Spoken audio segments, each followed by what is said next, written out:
Oh, ladies and gentlemen, welcome back. Your favorite time of the week. Once again, it is Thursday, 7 p.m. Central. Not really. It's actually Monday right now, but you're going to catch us on Thursday with Keepin It Rio. It's your favorite podcast, the number one rated in all the world. And of course, those are independent ratings. So they're up to, people can have their own opinions, but number one in my eyes, and that's all that matters in my eyes. So it is awesome to be here with you guys today. This is episode 240. And ladies and gentlemen, it's getting harder and harder to find amazing guests every week, but somehow I continue to do so. And this week will be no different. So without any hesitation whatsoever, I would like to welcome my guest. And I'm going to give this a shot here real quick, David, because I really don't ever read things before we start. So let's see if my reading skills are where they need to be. My guest today, ladies and gentlemen, is David Newman, CSP. David is a certified speaking professional, popular keynote speaker, and the author of the new book, Market Eminence, 22 Strategies to Build a Bold Personal Brand, Become a Business Celebrity, and Drive Unstoppable Growth, because who doesn't love that? He works with founders, mid-market CEOs, and professional service firms who want to play bigger, grow faster, and become a category of one. And David's previous books are Do It Selling, Do It Speaking, and Do It Marketing, which is an international bestseller translated into 6 languages. And David is also the host of a globally ranked top number 1% podcast, which is something I'm interested in. And his show is The Selling Show, and he's actually got over 500 episodes. So ladies and gentlemen, please, with no further hesitation, no further nonsense from me, allow me to welcome our guest to the program, Mr. David Newman. David, welcome to the show, my friend. How you doing? Chuck, that intro was so great. I think we can wrap it up. Thank you, everyone. Appreciate it. That was the best intro I ever had. I think we got to quit while we're ahead. There you go. Well, we're not even close to ahead yet. We're just starting to figure it out. We're going to be so far ahead at the end of this hour that we won't have to do anything ever again. How's that sound? I'm ready for that. I love it. So, David, I've started 240 episodes off basically the exact same way. Well, not really, because I do know some of my guests, but the first thing I always love to ask when we get started is, hey, David, would you mind telling us a little bit about yourself? And then we're going to rock down this highway. This is going to be a great conversation. And here's the keys to the car, my friend. All righty. So before entrepreneurship, I had a real job, like an honest, real, paycheck, go to an office, benefits, things like that. It was awesome. That ended in 2002, and I went on my own as an entrepreneur. I was working as a consultant and a trainer, like big corporate, working for someone else. But that was the industry I was in to begin with, is consulting and training. So the initial thought, and I'm sure many of our entrepreneurs that are watching and listening feel the same way, they say, hey, wait a minute. I know this work. I know how to do the thing. Why don't I just go out on my own and I'll make a lot more money instead of making money for these clowns? And of course, the moment that we go out as an entrepreneur, we realize the cold, harsh truth is it's no longer about doing the work. When you were getting a salary, it was about doing the work. Now, as an entrepreneur, it's about getting the work. And I will tell you, Chuck, I knew nothing about marketing, nothing about sales, nothing about selling. If there was a brick wall, if there was a dead end, if there was a manhole cover that was open in front of me, I fell into it, or I bumped into it, or I literally made every mistake in the book. I made the good ones twice. And I realized, okay, this isn't working. And then my wife and I are having these conversations early on, like, honey, when do you think you might go back and get a job? Because this entrepreneurship thing, it doesn't feel like it's for you.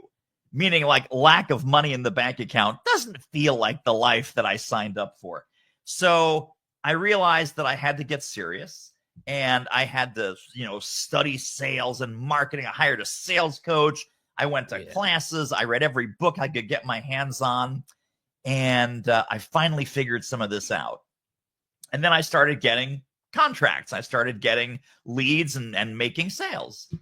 As I was doing this, Chuck, and I'm sure you've had this experience yourself, my peers are looking at me going, hey, hey, wait a second. How'd you do that? How'd you get in with them? How did you sign that deal for that work? And so people were starting to ask me, hey, can I pick your brain? Can I take you to lunch? Can I take you to breakfast? Can we go out for drinks? How'd you do this? How'd you land that? What price did you charge for that? Oh my God, that's what they paid you? That's insane. I've never been paid that much. So I was having a lot of breakfast, lunch, dinner, coffee, etc. Good people asking good questions. And then a friend of mine who's a career coach, and we're still friends to this day, he and I are having lunch. He's asking me the same kind of questions. And he stops mid sandwich. And he says, you should do this for a living. And I said, what? I should go around and have lunch and eat sandwiches for a living? He says, no. You Although that's not bad. Although that would be a great gig. That would totally do that sometimes. He said, no, you should go around and teach people what you're telling me, and they'll pay you for it. And I laughed at him. Chuck, I literally laughed at him. I said, that is a ridiculous idea. Entrepreneurs as a general class are broke, like hopeless. Absolutely not. Thanks very much. Lunch is on me. I'm going back to my big corporate Fortune 500 clients. Have a nice day. He kept hounding me and chasing me to the point where I said, okay, what's the baby step? What can I do to A, make you happy, and B, shut you up? And he says, here's what I would love, he says to me. If I got a small group of entrepreneurs together, would you be willing to teach us what you know and what you've learned about marketing, sales, business development, what you're doing, how you're doing it, what you're saying, how you're saying it to get these big deals going? And I said, sure, but I'm going to have to charge you. And he says, well, how much? I said, well, we'll do it in my house. We'll do it in my living room. We'll do it for 4 weeks, and I'm going to charge you $50. He says, $50 a week? I said, no, not $50 a week. $50 for the whole thing. And then, there's going to be 4 of you, 5 of you. That's the bagel money, the coffee money, the juice money, and so on. So I literally charged each person $50 to be with me for 4 weeks. I had more fun in those 4 weeks than I ever imagined. This was back in 2008 now. And that was literally the day that I said, okay, well, this was so much fun. I mean, it was like you on your show, right? It's like, imagine if you got paid a lot of money for just talking to cool people, teaching them things, having them get excited, et cetera, et cetera. You've only done that about 240 times, so it's great.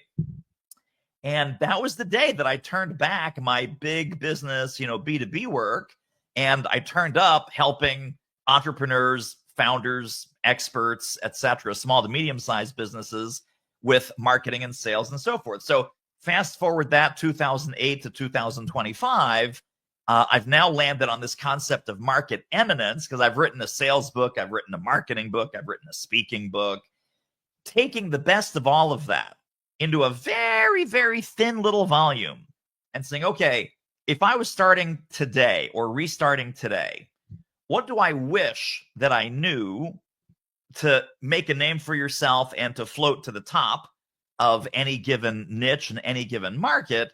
It's really a combination of positioning, differentiation, being contrarian, and earning attention by saying what others are not willing to say and doing what others are not willing to do in the service of your clients or customers or prospects. That's last part of that's really, really important. A lot of people kind of get into the early part of the Market Eminence book and they go, wait a second. I'm just going to be saying crazy stuff for the sake of saying crazy stuff. I'm going to be, being weird and edgy and strange just for the sake of being weird, edgy, and strange, like a PR stunt or a publicity campaign. And I say, no, it is the opposite of that. It is being radically helpful and radically generous and saying what others are not willing to say, speaking the truth about your situation, about your industry, about your target market, revealing some of the myths and the truths, some of the myths and the half-truths, what's right with the world, what's wrong with the world, basically building out a manifesto and making that manifesto a living platform from which you help other people earn attention, not just gain attention, but earn attention, meaning that you genuinely deserve it for the good work that you're doing in the world, and floating to the top, in the top, what I call the top 5% of the business mavericks and the people that have genuine market eminence, where they're the ones that earn the credibility, the visibility, and the brand preference, where people show up on their doorstep pre-sold. That's a very long answer, but hey, we covered 23 years, so there it is. Yeah, and you know what? I love that answer, because that answer sums it up right there. How do we become different from everybody in our space? How do we get recognition? Okay, and here we'll use myself as an example. I'm in San Antonio, Texas, 7th largest city in America. And David, I moved here in 2019, March of 2019 to be exact. So here's the story with how I ended up where I am. I had never been to San Antonio 1 minute in my entire life prior to the day that I got here. And what happened was, my couple buddies and I bought this roofing company that had been out of business.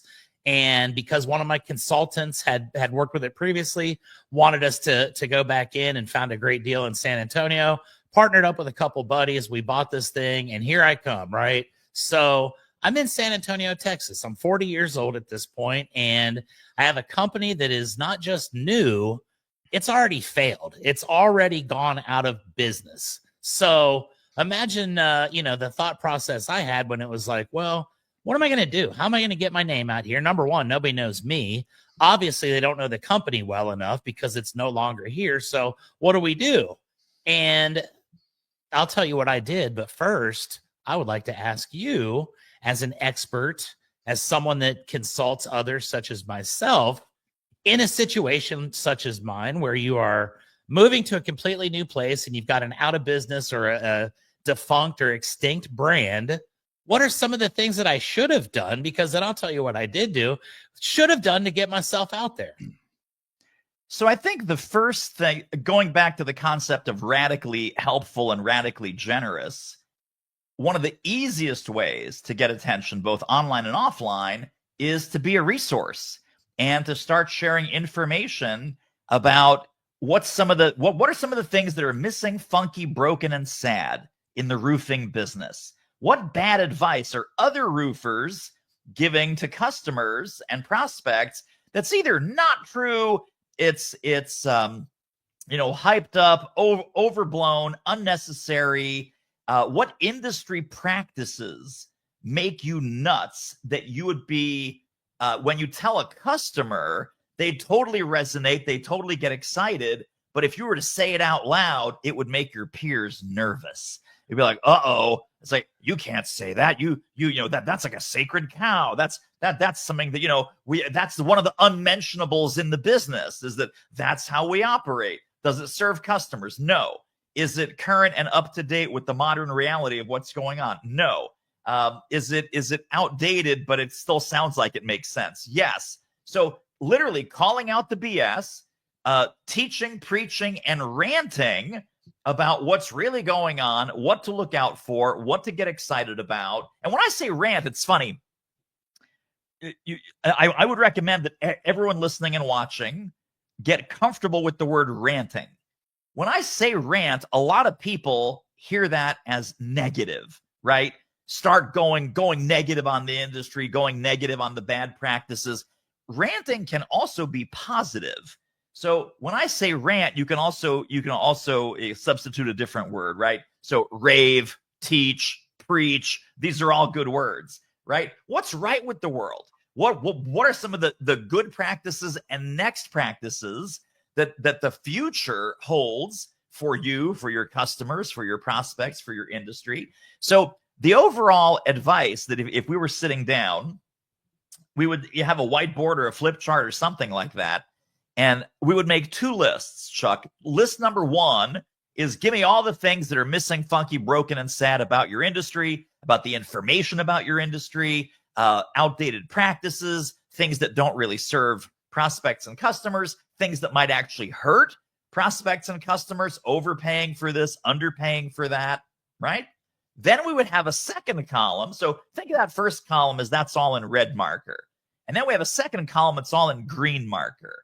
And the green marker is all of the positives, right? All of the way things should be, the way things could be, the trend watching, the future pacing, helping your customers see around corners, helping them get ready for what's coming next, helping them be tapped in to the latest technologies, the latest practices, the latest advancements in your industry.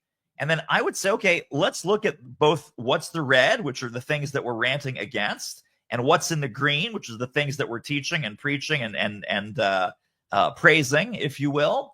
And then what are the channels that your audience is paying attention to? So, for example, I talked to some business owners where they say, well, my audience doesn't really read. So I'm not going to blog. I'm not going to post articles. But man, they love video. They love video. They love podcasts. They love something that is live, interactive. They can resonate with my voice or my face. In my case, it's my voice. And right, so you're going to focus on the channels where that target market is already paying attention. And then we're going to figure out, okay, so this is what we're ranting for, ranting against. And then how can we make your company or your brand, or just you personally as the business owner, initially the face and the voice of the business, how are we going to differentiate you? So what's the positioning? What's the differentiation? What's the articulation of the distinction of how you're different? Why are you better, cooler, faster, smarter, safer? Buyer safety is another thing that comes into this. Than other competitors who either do what you do or they look like they do what you do. And that's a big asterisk. Yes. Because the folks that look like they do what we do are often not as smart, not as conscientious, not as experienced, don't have the level of expertise, don't have the team, don't have the tools, don't have the whatever, but they play a good game, right? They put a nice wrapper around it, beautiful website, really slick sales funnels, all of the things look good on the outside. That's who we're competing against. But when you're in this radically generous, radically helpful mode, appearances matter a lot less. That's one of the things that makes me nuts about branding and branding firms. Branding and branding firms, they want to put all this glitz, right? All of this external set dressing on top of what you're doing. The opposite of this is what I teach and preach with Market Eminence.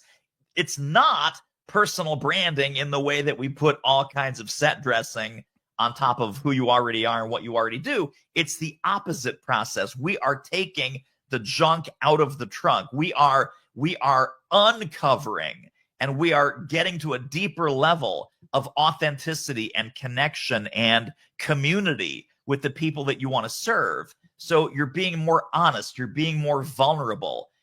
And frankly, the other thing that we should talk about is it's going to be polarizing. You are going to get some haters. You are going to get some people coming out of the woodwork who are critics, who don't like what you're saying, who feel threatened by it, who feel uncomfortable with it. And I had a client from New Orleans once, and I was sharing this concept with him. And he goes, oh, yeah, my grandpappy had a saying about this. And I can't do a New Orleans accent, but imagine this in a New Orleans accent. So my grandpappy said, son, you ain't somebody until somebody hates your guts.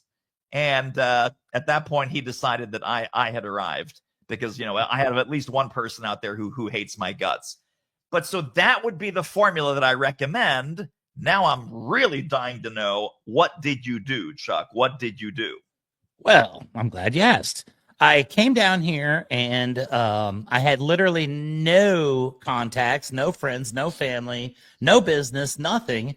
I was sitting in an empty room on the third or fourth day and wondering, what have I gotten myself into here? And I started looking at my Facebook page. Just for some reason, I just started looking at Facebook and I thought, you know what?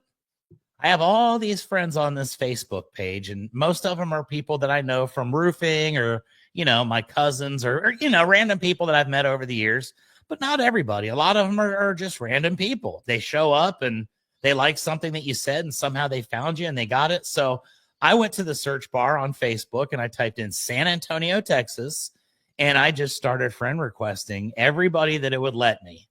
And basically I got about 1,500 the first or second day there that accepted. 1,500 people in a day and a half accepted. So I got a little base and I started doing exactly what you just said. I would go out and I would provide a little bit of value, or I'd do a quick video and say, hey, look, here's something that we run across a lot in the field. This is a problem.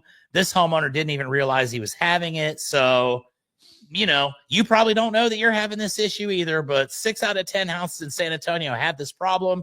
Give us a call. And you want to know what got me my very first client? This is the craziest thing, because I never anticipated or intended it, but one of my crew members was having a birthday party. And we were brand new here in San Antonio, but I'd worked with the roofing guys for years prior in a different place. So I got invited to my crew's birthday. I just took a random selfie. I was there with my buddy and his mother. She made me a big plate, and a homeowner jumped on and said, Chuck, I saw that you were having a birthday party with your crew. And I don't know anybody that's a company owner that has that kind of relationship with their people. And you're the kind of guy I want to work with. And that stuck with me so much that that's been my focus ever since. Yeah. I want people to see the human side more than the work side. I do roofing stuff, sure, but the majority of my content is just like what we're doing here. We're having conversation. We're not talking about shingles or nails or any of that stuff. But at some point, I'm going to break a reel down out of this episode, and I'm going to send it to a homeowner. And it may be next week. It may be next month. It may be 10 years from now. But this podcast is going to help sell me a roof at some point, or it's going to help me educate somebody, because that is what I'm trying to do. And basically off of that, I made it into a whole social media persona. And now it's like, I can't get away from it, but I'm thankful I live in a time where we could get on Facebook and do that. And had it been 15 years earlier, I don't know, probably would have ended up working somewhere else and wondering what the heck I had done. But yeah, it was social media, and it was putting things on there that others weren't, trying to be a purple cow. And it was talking about stuff that other people don't like talking about. And right. I get in trouble with that sometimes, but for the most part, I speak the truth. So most homeowners that I'm working with realize that, and they say, you know what? I think you've got the perspective better than the other people that are saying that you're the bad guy. So that's what I did. I built it 100% off social media. Amazing. That is such a great story. Well, and now, you know, here's the, you know, again, building it, rebuilding it, whatever people listening, whatever phase you're in, there is a lot of people feel threatened with, when it comes to content, with AI, right? Chat GPT, all these different AI tools. Who are the real voices and who are the robots? Right now, as we're recording this, and I guess for the foreseeable, at least next couple of months, there ain't no way that your voice, your expertise, your experience, your battle scars, your war stories, your unique, quirky, and I'm going to say it, weird personality, that is never going to come across in any AI-generated content. And when I say never, I mean, give me 3 months, and then after that, you're on your own. Your mileage may vary. There's no guarantees, and objects in mirror may be closer than they appear. But to be AI-proof, I think you have to be more human. You have to be more vulnerable. You have to be more authentic, more connected. You have to be more real. And if everyone else is relying on these AI tools and creating little goofy, you know, AI videos and posts that are filled with M dashes and strange syntax, because that's how AI tends to write, they can feel the difference. I'm not going to say they can see the difference, but literally people can feel the difference when it's really you. And Chuck is really Chuck on the other end of this camera. I'm really me. There's AI generated video, of course, but again, the state of the art right now, there ain't no way that it could have a conversation like this. It's like, oh, I'm just going to send my avatar. It's like, no, you're not going to send your avatar. You literally have to show up. You have to add value. You have to be helpful. You have to be generous. You have to be a resource. And there's a lot of people that are not doing that anymore, or not doing that now because they got lazy. And they're saying, well, I'm just going to have AI write my newsletter. I'm going to have AI do my show notes or my podcast or my whatever it is.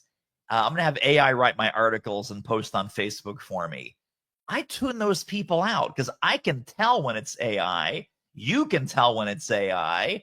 And I'm like, well, why not just put a cardboard cutout of yourself in front of the camera? You go watch football, do whatever you need to do. Everyone knows that it's a cardboard cutout, so you might as well not do it at all. I agree. And I think that it's very problematic. And I catch myself doing it from time to time. I try very hard not to use AI for everything. But I will admit it's become very intoxicating over the last couple months when I started to realize what it could do. Sure. And I need to kind of steer clear because I start seeing it and I realize that doesn't even sound like me. Everything is spelled correctly.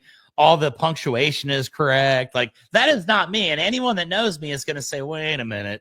Right. And so I'm very hyper aware of that. And I also realize if everybody starts using the same thing and nobody's using their actual mind and we're using an artificial mind, we're all going to end up in the same place. And how do you differentiate yourself then when the same thing is giving you, the exact same person is basically describing everybody that asks them to describe? Yeah. We're all going to look the same. So to me, that's concerning, but I like the fact that a lot of people in my industry are very heavily into AI because I see a lot of benefit. I use it for my company. We do a lot of, measurements and things like that off satellite imagery. Sure. We can put together, proposals in under a minute for 3 or 4 different roofs because it's been, we've been working on it. We put it together, but I can't imagine life. A great example. Went to McDonald's the other day. I haven't been to McDonald's in years. Do you realize that they don't even have people working at McDonald's anymore? I went inside and there were these giant kiosks and you could literally take your own order. You could pay for your own order. And then you just stood there and waited and there was nobody at the cashier stand. Basically, you're serving yourself now. And I thought, well, McDonald's probably isn't the greatest example of an awesome organic activity that we should all be doing. But the fact that it's that, or the fact that you go to Walmart and you don't have cashiers anymore, it's a little concerning, but I think the people that are willing to still use their brain and still willing to get out there, I think we're going to be okay. What do you say? Oh, absolutely. And by the way, I don't want anyone to mistake what I said a moment ago that I'm anti-AI. I think AI is amazing, hugely powerful. It should be and can be used for so many things. I think AI in the background, AI as a operating tool, AI as a brainstorming tool, AI as a sort of, supercomputer calculator at your disposal. But when you think about I want people to really vibe on this for a moment. We think that humans, have multiple intelligences. So there's people that have social intelligence. They're good with people. Mathematical intelligence, musical intelligence, physical intelligence, right? They can do things with their hands. They're very handy. They can build a roof. They can replace a carburetor. They can do mechanical things. When you look at AI is one and only one type of intelligence. It is computational intelligence. It's great at pattern recognition. It is great at data and data analysis. It's great at all those things that you mentioned, analyzing satellite imagery. This is exactly 170 feet this way and, 162.3 feet this way. Incredibly powerful, magical things that it can do. I'm going to say the value and the usage of that should be 80 to 90% back office, meaning out of view. A customer, a prospect, a client does not need to see that and probably shouldn't see that. That's like, imagine if you had an entire office and it was made of glass and you see Jerry in accounting and you see the guy cleaning the toilets and it's like, that needs to happen, but it does not need to happen in a glass house. So that needs to be behind the scenes. 10 to 20% front and center, great. We have AI-driven customer service. 80% of your questions can be answered immediately on the spot using our little AI chatbot. Cool. And if your question is not in that 80%, we connect you with an operator, and now you have a human as a backup. But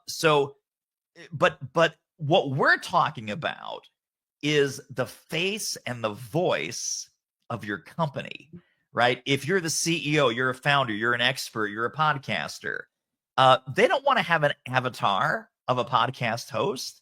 They don't want to have an AI written script that the podcast host is reading, or that the fake podcast host has been fed as a transcript. And I will also tell you, no matter how realistically your lips may or may not move in an AI generated video, people can tell. Now, there was some research done on this. It's so funny that we're talking about this. I just came across this research late last week. It was about AI generated images and what the audience's perception, whether it's a slide deck, whether it's a webinar, whether it's a video, what are the average person's response when they see an AI generated image in some sort of sales material, sales presentation, website, Facebook post, whatever it is. Did you know, Chuck, that 77% of people were turned off by that brand that used the obviously AI generated images? If it's really, really, really well done, which is maybe, I don't know, 1% of the time that you can't tell it's AI, but most AI images you can tell right away.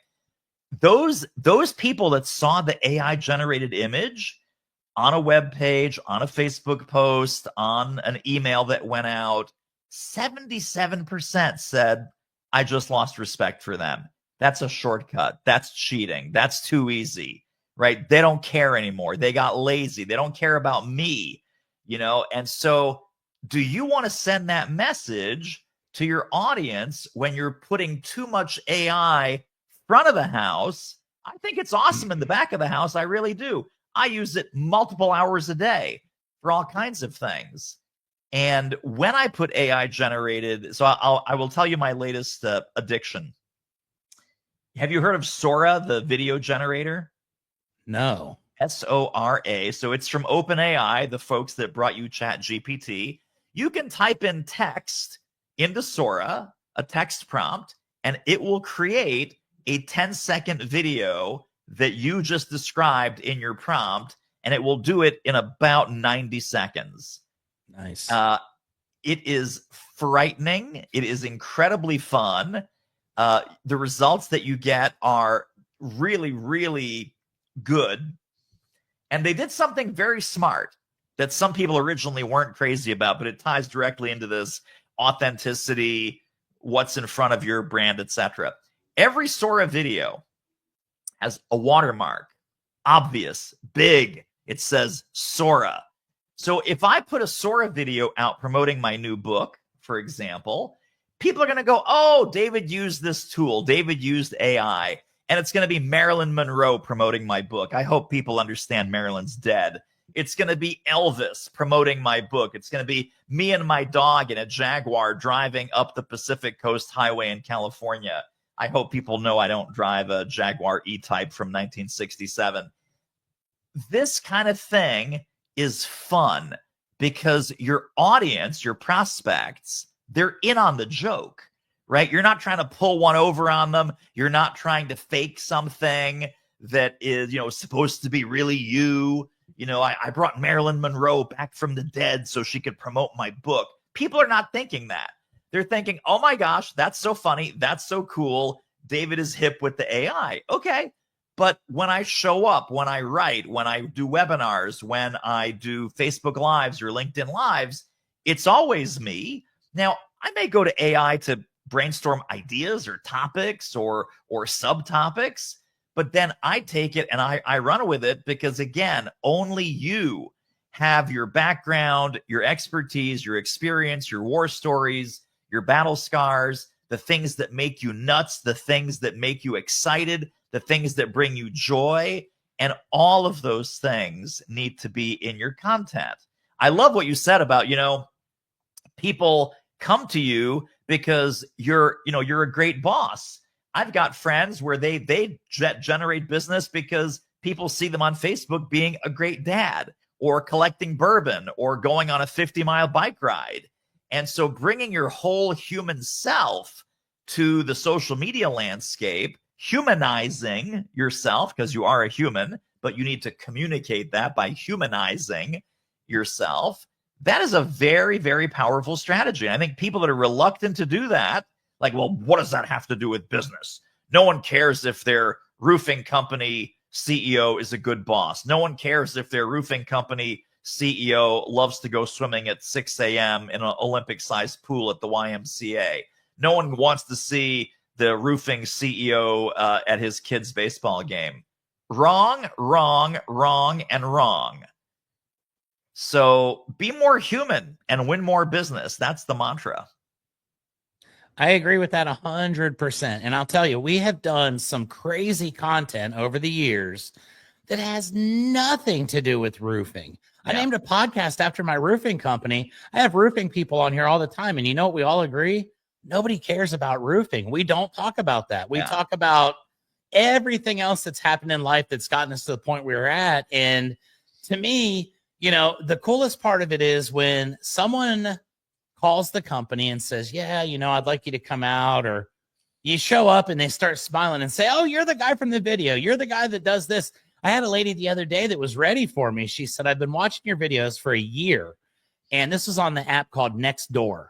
I just go on there and I'll just post like a little, here, this neoprene's cracking in the sun. If you've got that on your roof, you're in danger. Give me a call, or, anything that we do. Here's a window bead. This is what the window beads do, or this is what this shingle's about. And this lady called and she says, Chuck, I want to let you know before you even get your ladder out, I have radiant barrier decking. I have got 4.5-inch pipe flashings. They're neoprene. And she was so proud of the fact that she knew all that stuff. And I thought, well, there you go, and at that point, you're no longer a commodity. You don't have to be the cheapest bidder. You don't have to be the guy that's, please, please, please, please. People will call and they will ask for you specifically to come help them because they do see that you're a person. And I think it's getting lost right now on a lot of the younger generations. I think that as ChatGPT and all this becomes more and more prominent, it's going to continue to become less humane or human here in, the real world. And I think guys like us that are just real and like to just have fun and laugh and joke with people, I think we're going to be okay. And that's been my biggest thing the last couple of years, is separating from the pack, because obviously roofing, you don't really think anything other than, I need a roofer when my roof leaks. You don't call us because you want to hang out or because we're cool. But if we can convince you that we're cool and you want to hang out with us before you call, that's a totally different game. And it's been hugely beneficial to me. I love that concept. I love marketing. I know there are so many different perspectives and different opinions on marketing in general and what works and what doesn't. And I think you and I are 100% on the same page, which kind of rolls me into the next little segment of the podcast here. When I say flip the page, we did come on here today because you've got something very big that's coming out here very soon. We've spent the last 40 minutes basically talking about, marketing and how you got into this and how everything has kind of turned out the way it has in our lives. But you have a major unveiling of your new book, and you're the 40th author I've had in 240 episodes. It's, I guess, every 6th episode I have an author. And I love getting the stories behind the stories, if you will. So let's start here. I know this is your 4th book that's coming out. Yeah. Let's go back in history just a little bit to the very first one, because you never forget your first one. That's what everybody says, right? Yeah. Tell me a little bit about the experience in your life, the trigger in your head that one day said, you know what, David Newman, you need to start writing books. What was the trigger for that? Everybody's got a different reason. So tell me a little bit about what your reason was. At that point, Chuck, I was in business for 11 years. So the first couple were the disaster that we talked about. Oh, yeah. And then I studied the marketing and the sales and started kind of experimenting and tweaking and tuning and coming up with my own recipes for things. That started working. then we had that fateful conversion where my friend says, you should eat sandwiches for a living, meaning you should help other entrepreneurs do what you're doing now successfully. And then 5 years after that, so that was 2008. 5 years after that was 2013. That's when the first book came out, which was called Do It Marketing. I didn't have a big imagination because my company was called Do It Marketing. And so the first book was also called Do It Marketing. Love it. And I figured if I ever write a second book, I'll have to figure something out. But what I wanted to do, and this has really been a pattern, and maybe it's been a pattern in your life also. We're going through and we have a challenge or an obstacle or a problem, and we put a lot of creativity and effort and innovation and grit into solving that problem. And then that's not really good enough, because that would be boring just to solve problem after problem after problem. There's going to be a third step. So have the problem, solve the problem. Part 3 is teach others. And so I needed my teach others. And so in 2012, because the book came out in 2013, in 2012, I start writing, collating, curating all my best ideas, all the rants, all the blogs, all the courses I was teaching, all the speeches I was giving. That was all the raw material. And then I went through a sort of curating, collating, and organizing process. And so I probably wrote 40% new material of things that were missing or things that I felt needed to go into that book. That was a small business marketing book. So that was for anyone that is starting or running or growing a small entrepreneurial venture. I had so much fun putting that together. And then it came out and it sold really, really well. I think you mentioned in the intro, and thank you for saying so. It was, well, first of all, it was on the Amazon bestseller list, the top 20 in its category for 39 months. 39 months. Wow. So it wasn't like a random Tuesday at 2 a.m. Oh, look, we hit number 1, which we did, by the way, not at 2 a.m. But I'm much more proud of the 39-month track record of being in the top 20 than I am the occasional flashes, and numerous times we hit number 1 in various categories.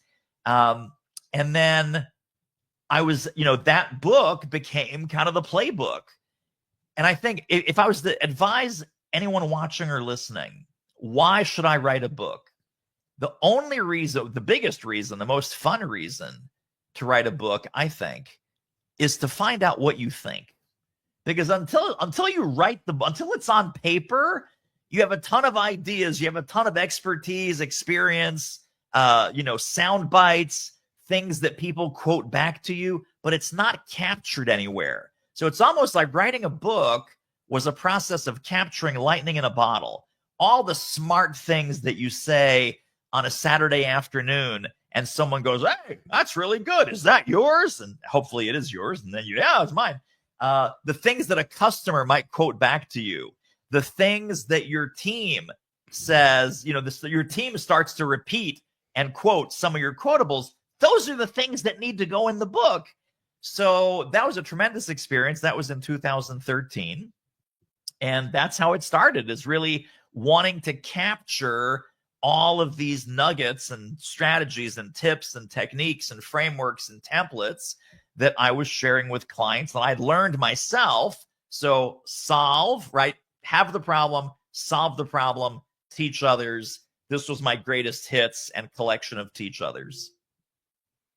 I love it. And, it's so cool because everybody has a different reason. Everybody has a different experience. Sounds to me like you did the majority of the work on your books yourself. Yes. You didn't have any publishing companies. You didn't have any of that stuff. I've had people that have gone up in the woods and lived in a cabin for 2 weeks and come back with giant beard and here's a bestseller. Right. And it's always interesting. And then the one thing that always really, I've never written a book, and I keep telling myself I'm going to eventually, and hopefully I will. But the one thing that I always get from authors who have written multiple books is the first one usually ends up being the easiest. Has that been your experience with book writing as well? Was that the one where you just didn't know what to expect or what to think, so it just kind of came out, and then the second, third time, you it's start thinking a little bit more about it? Like most things in my life, Chuck, I got it 100% backwards. I would say the first book was the hardest. So I went traditional publishing with my first 2 books. The third book is with a company called Amplify. And this new book, the Market Eminence book, is with a great publisher up in Canada called Page 2. But the first book was tough because, first of all, I had to get an agent. And so I asked my author buddies, hey, who's your agent? Could you team me up? Could you introduce me? And I got a fantastic introduction. The agent was like an old school, and he's still around. I probably shouldn't say this. Not that he listens to a lot of my podcasts. Sweet probably guy. Does listen to this one, though. Yeah, probably. I don't know if you heard, but we're on our way to #1. Joe Rogan is shaking right now. There you go. He'll probably hear you. Say something I nice. Hope so. I hope so. So his name is Mike, and what I'll say to Mike is, dude, you made me write 5 versions of the book proposal, 5 iterations. So I hand in version 1. I say, here's my book proposal. I followed his template. I followed his guidelines. I followed everything. He goes, no, that's not good enough. He says, Newman, this is a marketing document. It's not a literary document. Put in more of this, less of this, take this out, change page 17. Okay. Version 2, I figure, I'm pretty good at following instructions. Version 2, hey, Mike, here you go. Here's the proposal. Nope, not good enough. You left out this, too much of that. It's like, oh my God, 5 times, Chuck. Finally, I do version 5. I'm a good student, if nothing else. He then takes version 5, turns around, and sells it in a week to the American Management Association. So that was my first publisher, American Management Association. I worked with him on the second book. The second book, I think I got in 2. I got in two rounds. So we went down from 5 rounds to 2 rounds, easier. The writing process was easier because I had my developmental editor who helps me organize and collate and sequence things. So that was the second time working with him. That was easier. And pulling the ideas together and figuring out kind of the flow was easier for the second book than the third book. I'm sorry, it was easier for the second book than the first book. The third book was even easier because now I had my chops. I kind of, I knew the drill. Interestingly, this Market Eminence book number 4, is a completely different kind of book. So there was no collating, no curating, no existing material. I had to go into here, and it's also a much shorter book. So, if you have a 250, 280 page book, you can afford to warm up. You can afford to have a couple stories that don't really land. You can afford to have a couple concepts. Yeah, I'll throw that in. Maybe it's not that great. Maybe they can use it. Maybe they can't. This thing had to be pure 100% steak. No fat, no filler, no nothing. It's designed to be read on an airplane between Chicago and Seattle. So 2-hour plane ride, 2.5-hour plane ride. You should be able to read this book and get some great ideas and start working on it. So I would say the first book was the hardest, to answer your question. 2 and 3 were easier. The second hardest book was this one because it's so condensed. It is like a flourless chocolate cake. Nice. I love that. And it is interesting to get those different perspectives. And I would feel that I would have the same experience you did. I think my first one would be an experience, if nothing else, probably drive me crazy. And I think that after you get a little bit of repetition, you start to get better. But it's been it's been the exact opposite for most of the guests I've had that have done multiple books. So I like that. I like the fact that you like you say, just get right down to business. We're throwing fastballs from pitch 1 the way until the bottom of the 9th, and you don't have time to sit and look at too much. And I love that because it's the world we live in now. We have short attention spans. A 2-hour book, I think, is probably the perfect size in modern times. And I've got a lot of friends, a lot of colleagues, a lot of associates, a lot of people that I've just met over the years that fly a lot. I think I've been on, 500-600 flights in my life, and I play video games or read books. So the next question for you before we dive deep into this this final thing. Okay, we've got some folks watching here. You've got a very good audience that I think would be very could benefit tremendously from what you've put out here to the world in the form of your books. Yeah. Let's say that someone right now has been watching saying, you know, this guy Chuck's awesome. I love him, but I'm just waiting for David to tell me how I can get these books, how I can maybe get a hold of him, how I can maybe learn more from this gentleman, because I learn a lot from Chuck. He never shuts up. I want a different voice. So, David, someone wants to buy one of your previous books or even the Sure. one that's coming up, or would have any interest in maybe, you know, just a conversation, a consultation, whatever it may end up being. Sure. What are some of the best ways to go about finding you? So everything that is related to the Market Eminence book, including a whole bunch of free resources, downloads, training, templates, worksheets, marketeminence.com, big surprise. Marketeminence.com is where to pick up all of the goodies related to the book. And those are free. You can get the goodies first, buy the book later, buy the book, get the goodies. You don't even need to buy the book, honestly. Just get the goodies, and that's fine too. It might whet your appetite for the book. It might not, but I'm here to give. So the bonuses are sort of a whole wonderful package unto themselves. And then for the rest of the empire, the other books, the podcast, the blog, all that good stuff, our main website is my company name, which is doitmarketing.com. I mentioned that my first book is also called doitmarketing.com because of a lack of imagination. Luckily, the book that was on speaking is called Do It Speaking. The book that is on selling is called Do It Selling. I had to break the template with this one because this one is all about breaking the template. So it couldn't really fit with the other three. But basically, doitmarketing.com is the place to get a hold of me and get a whole bunch of other things that are not necessarily related to this latest book. I love it. And I certainly would regret later thinking about not asking about this very topic, but you've got a very successful podcast. You've done more than twice as many episodes as mine. Let me hear a little bit about the experience with the podcast, how it came about, how people can go about finding that as well, because obviously I find that incredibly interesting.